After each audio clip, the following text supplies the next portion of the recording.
facilitating action on climate change to become a life-giving passion and dedication to future generations. He's based his approach on broad respect for all persons and wonder for all parts of creation. Ross is retired United Church clergy, and is an active member of the Highlands United, where he initiated a family ministry in the late 80s and into the 90s and began Healing Hands Outreach, that is a vital community wellness program to this day. And then we have Jon Carrodus, is a retired secondary school teacher and was awakened to the issue of global climate disruption at a conference in 2013, so I'm sure he'll talk about that. Reading all the books and watching all the films he could on climate change left him feeling quite down and depressed, which is understandable. And a year ago, it says, you discovered the Drawdown project, which gave a glimmer of hope with scientific study and data to back up the literature.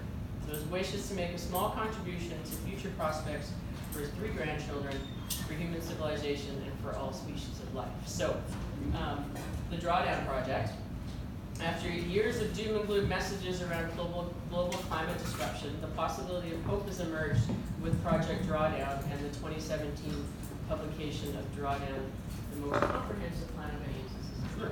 The most comprehensive plan ever proposed to reverse global warming. And I'm not going to get into much more, because I think you guys can handle that, and they don't want to hear this. So there you go. So Ross and Jon. So like we said, you can see the slides closer, maybe hear them if you're hearing impaired like I am, if you want to come closer here. But you're fine there, right? Good. Okay. So thanks to all of you for this invitation to be with you and to share with you this morning. Do you have the clicker? I have the clicker. Oh, yes. So I must say that in my 18 years of retirement from teaching, I hardly ever have breakfast this early. We'd like to begin by acknowledging that we are on the unceded territories of the Salish peoples, more specifically the Squamish, Tsleil-Waututh, and the Musqueam peoples. And we have certainly learned, we have realized, I think, that we have a lot to learn from them about taking care of the earth. We also want to acknowledge our sources for this presentation. We didn't put all this together ourselves. We are working with the Drawdown book, as was mentioned, and it was published in late 2017. The book is the result of a major research project, which was mentioned later. And once Drawdown was published, a group in the US called the Pachamama Alliance, they latched onto the Drawdown idea. They had been working and trying to save the Amazon jungles, and they recognized the value of Drawdown, and they have been the sort of the PR branch of Drawdown. They have produced videos and resource materials for speakers to use, and their materials are being used across about 20 countries and various places in Canada and the US. Ross and I are part of the HUG group, the Highlands United Growing Greener group at Highlands Church, and we have used these materials over the last year. We've presented 13 different seminars or workshops to the people of the North Shore, and so our presentation this morning is based on what Pachamama provides about Drawdown. So here we go. Okay, these are my 3 main reasons for being concerned about climate change. I first became aware, as was mentioned, at a conference 2014, and that conference was called Rising Hope. But I must admit that it left me kind of hopeless. I read all I could about climate change, starting with Naomi Klein's book, This Changes Everything. And as I looked, most of this reading, again, left me quite depressed. But then it was a year ago that Drawdown came along, and I felt my hope rising again. Now, we've got to confess, neither Ross or I are experts in this stuff. We're enthusiastic, we're happy to share what we've learned, but we've already learned that there's some experts here in various aspects of what Drawdown is talking about. So we're here to learn from you too. So your comments and questions are welcome throughout this presentation. Over to you. Yeah. So, next slide. You can. Okay, you tell me. Sure. Keep that one. Go for it. I guess we're doing a dance. So, part of the reason I'm here, I'm Ross White again, by the way, as Marni said, and here I'm pictured with part of my family. And in the same way, Jon's passion for climate change reversal is based on his grandchildren, here's some of mine. I have 3 daughters and 4 grandchildren, and we're pictured here in my home congregation, Highlands. And my faith is part of what drew me into the companioning with others to help save the planet. But also, I realize in my daughters and the way they're raising their children, there's such a passion for taking their kids outside and engaging in the natural world. And I want to support that family value that they have. And I want to make sure that the experience of the earth that my grandchildren had were the same that I was afforded as a kid and my forebears were afforded. And speaking of forebears, I want to show you this slide about a previous climate disaster on the prairies. My grandfather was a Rotarian, Frank Hurd, in Weyburn. And he, as a Rotarian and a banker back in the dirty 30s, he did what he could to help farmers from caving and going under because of the Dust Bowl experience and that. So it's an honor for me to present to you in memory of what he did with his life.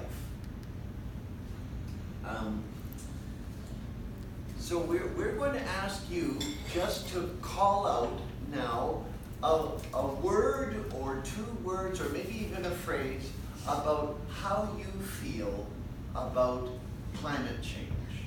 So take a minute and just think everything you've heard and read and how are you feeling right now about it? Discouraged. Powerless. Discouraged. Fatigued. Ignored. Anxious. Powerless. Power. Concerned. Concerned. Distressed. Yeah. Well, thank you for that. We certainly have been through all those feelings too. Yeah, we share all those feelings. So this is the book we're following this morning. I want to first look about what drawdown means. I don't know if you've ever seen this graph before. It maps the proportion of CO2 in the atmosphere all the way from 1955 to 2010. It's gone up more. The last I heard, it was at 413 last month. And this doesn't sound like much, it's parts per billion. 400 parts per billion. But it's, the Earth, I think, rather the atmosphere is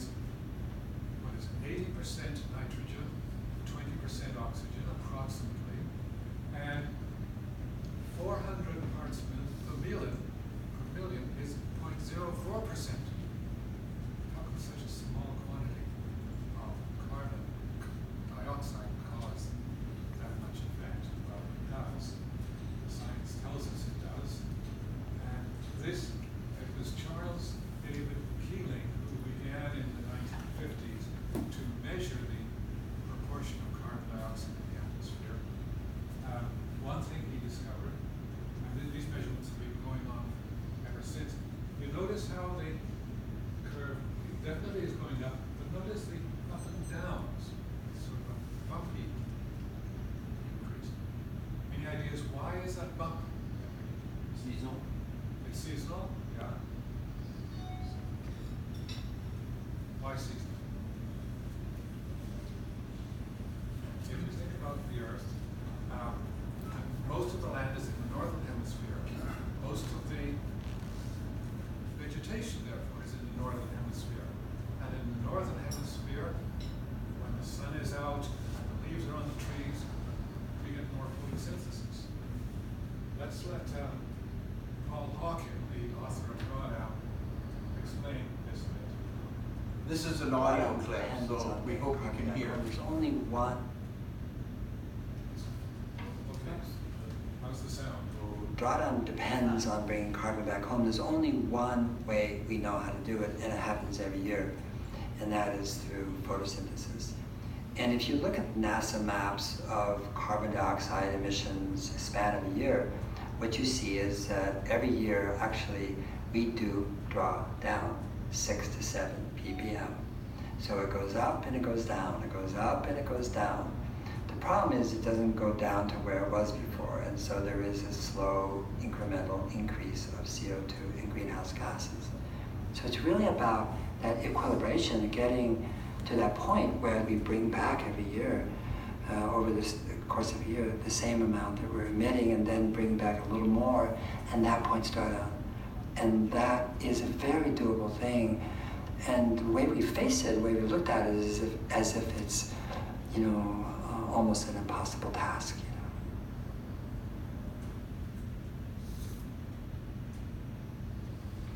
So it's seasonal, it depends on photosynthesis.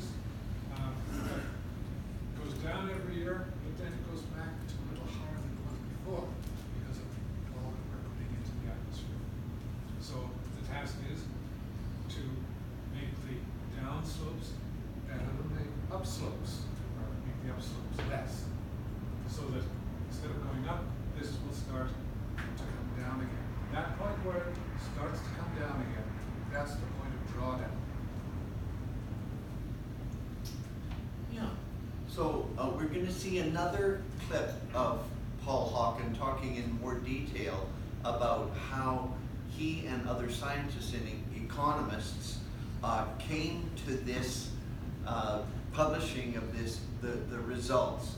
Of course, if we were to read all the scientific data that they generated, it'd be a book this thick, but they distilled it down and called it Drawdown, which again, we're trying to get across the idea that there is cause for hope because they believe with this research and with the application of these technologies and practices, the amount of greenhouse gases that we are putting into the atmosphere will reduce year by year to the point that we are putting in less than we are drawing down back and sequestering in the carbon processes of the earth.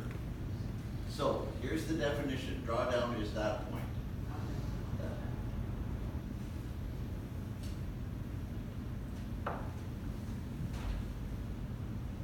So when we started Project Drawdown, we were working into a vacuum.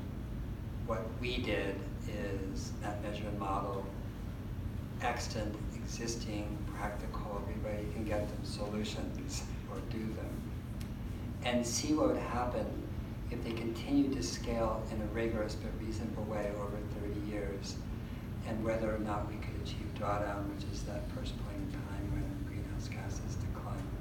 And we just began a process of mapping and measuring and modeling them. But first we had to cull them and collate them and look at them all. We looked at hundreds of solutions and started to, in a sense, measure their impact. Either they have an impact in terms of reducing the amount of carbon, CO2, or greenhouse gases that are going up, or they actually bring carbon dioxide back home. They sequester carbon. And we obviously were interested in both. And in that process, we only used peer-reviewed literature to measure the carbon impact. We didn't use anecdotes or stories or narratives. And on the economic side, the same thing. We modeled both the impact and the cost and the savings. It's a very complex model, because every solution impacts every other solution in some way. It's one system, it's one earth. And when the solutions came out, we were shocked. The top solutions, like, are you kidding? And we didn't even see it coming, actually. You would imagine, or at least I think most people imagine, that the top solutions would be solar and wind and electric vehicles, don't cut trees and stop eating beef, you know. and there's some truth to that, but not as much as you think. The top solution is actually refrigerant management, which is so prosaic, but the hydrofluorocarbons used in air conditioners and refrigerators are thousands of times more powerful in their greenhouse warming potential as our CO2 gases. And so a small release of those has a much, much bigger impact. And the second one was onshore wind, which I think not unexpected and not surprising. The third one, biggest solution, is reduce food waste. And that surprised us. And when you think about it, we use 10 calories for every calorie we eat. We have an extraordinary agricultural system in terms of how much energy it uses and wastes. It's not just the production of food, it's the cold chains, it's the trucking, it's the stores, it's the grab-and-go cases, you know, it's like driving to the store, it's going back home, it's the packaging, it's the plastic. Our food system is very energy intensive. And then that food goes into landfills, and that landfills are anaerobic and they produce methane gas, which is 25 times more powerful than CO2 in terms of its greenhouse warming potential. So food is critical. And then right next to that, number 4 is actually plant-rich diet. It's not vegan or vegetarian. You may, that's fine. But it's a reduced meat diet for sure, to the level where actually it's healthy. And then number 5 is protecting and restoring tropical forests. Number 6 is educating girls. It's the girl effect that's been talked about much. And if she goes beyond 10th grade, she becomes a woman more on her terms. She's educated. Her choices, her reproductive choices change. They earn more money and put the resources into fewer children. So they're now on a cycle of well-being, so to speak. And the number 7 solution is family planning. Those two combined, if you put them together, are the number 1 solution to global warming, which is empowering girls and women. And all I can say to that is, who knew? It's not a solar panel, it's a woman.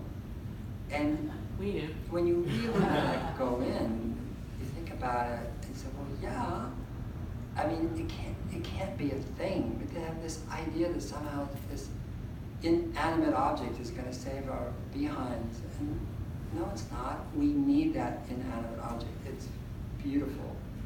But we're going to save ourselves. And it's not surprising when you look at it that girls and women came out number 1 when you think about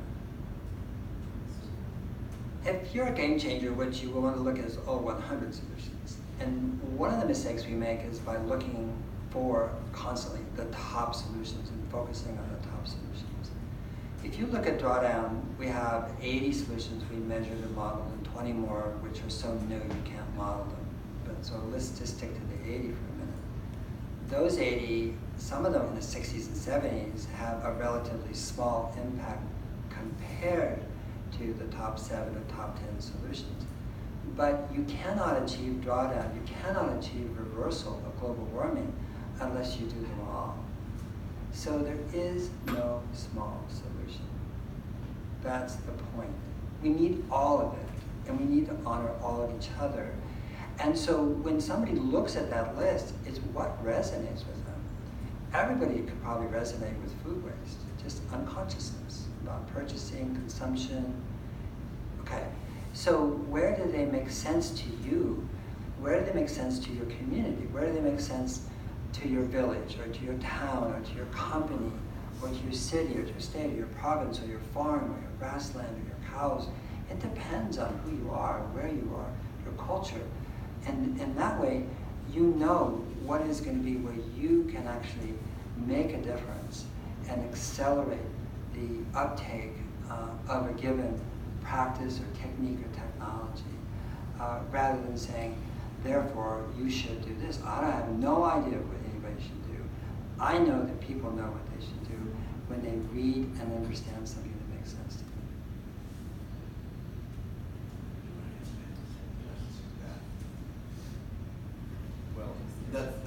beginning to move towards the hope, right? So John and I also, in researching, getting ready for today, we were really impressed at the most recent Rotarian and the focus on climate change.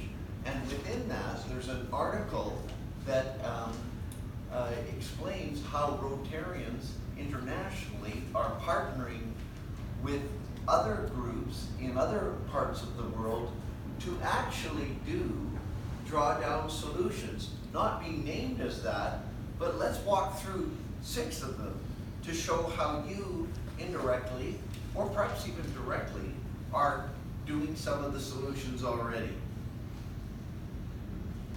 So Rotary clubs of Germany and Ethiopia have developed a family planning program. Rotarians in Colorado and Bosnia-Herzegovina are working on educating girls. Another partnership between Taiwan and Thailand groups are addressing farming techniques. Action on food waste is being mobilized by clubs in Colombia and California. And I will say that, you know how he said, Paul Hawkins said, wherever these solutions, there might be one that makes sense to you, given your involvement, your community, your company. I'm from Edgemont Village area, and we've got a new grocery store coming into Edgemont Village, so it made sense to me to tackle food waste, like to hold up to the grocery store company, what are you doing to make this store and this food production process that it represents into a zero food waste facility. So Not to mention plastic. exactly. So Haiti and Colorado groups have formed a partnership to install solar panels in a local school, and reforestation has been the focus of a project partnering Italy and France with Madagascar. And this project is highlighted in the SRAG website, your Environmental Sustainability Rotarian Action Group. We've got the website here, we'll have it on our list of resources later if you want to dig more into what your environmental group is doing. John? So those were 6 actions that were highlighted in the Rotarian magazine, and we'd like to show you a few other possible actions that, based on other solutions, and maybe something will inspire you to take other actions. So let's look at land use and agriculture and taking care of the plants of the earth and growing food. There's several of the, in fact, quite a number of the drawdown solutions are based on land and agriculture. Plants, as you know, can do something we haven't learned how to do: photosynthesis. They take the carbon dioxide from the air, they use the carbon to add to their bodies or to add to the soil, and they release the oxygen. So this is what we call carbon sequestration. And it's amazing how much, I didn't know till I read the drawdown solutions, how much carbon can be put back into the soil. Soil that is degraded can be restored.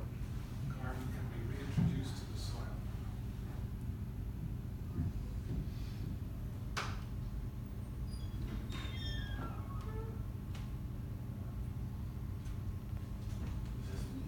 Is it back to you? Here's the plant-rich diet. You saw a funny picture of a person made up when Paul Hawkins was talking.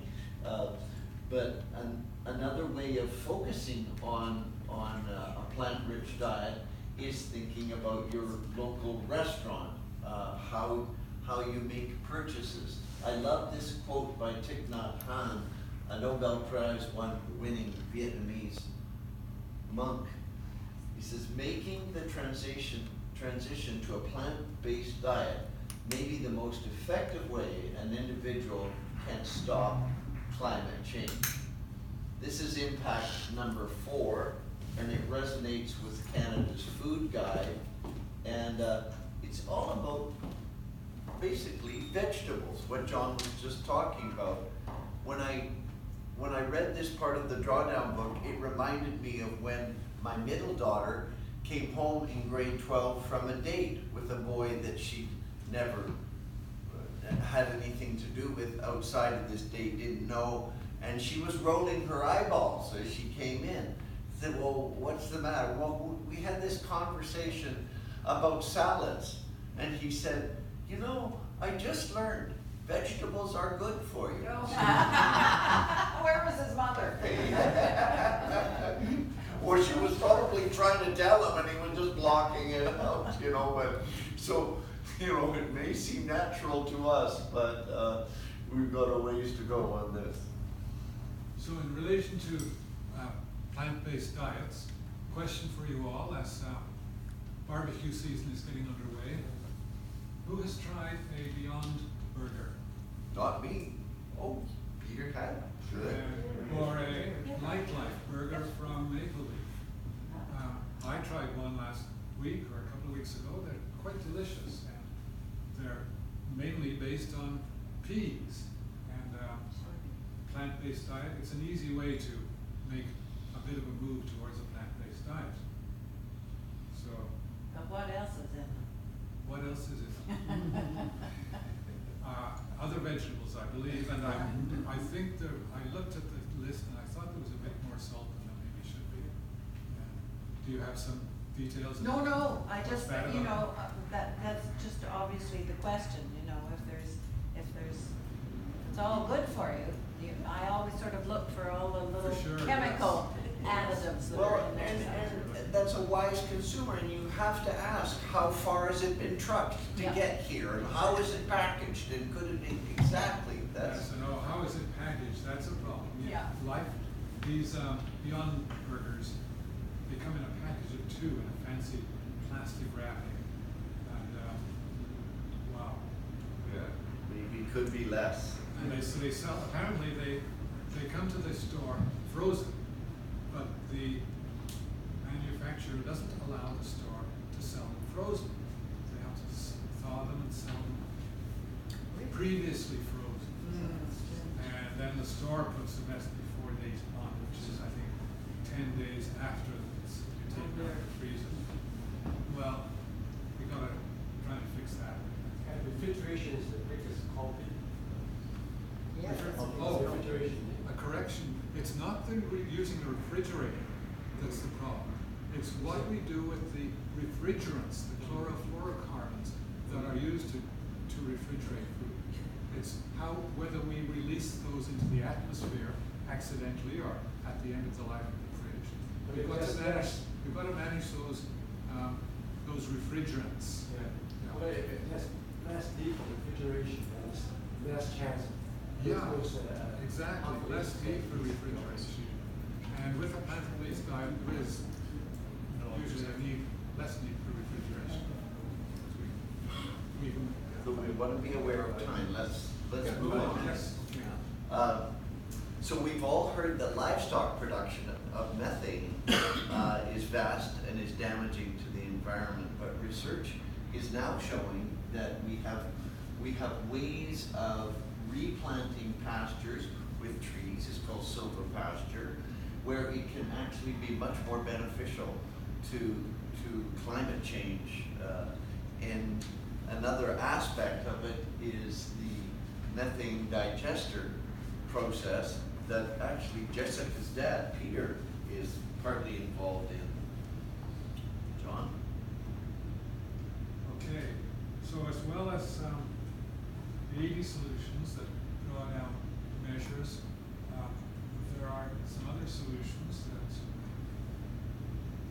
they call them coming attractions. These are possibilities that they haven't enough data on yet to actually measure and map, but they're possibilities.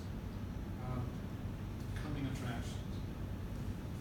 You notice the bottom one of each, so number 9 and number 20 are based on buildings.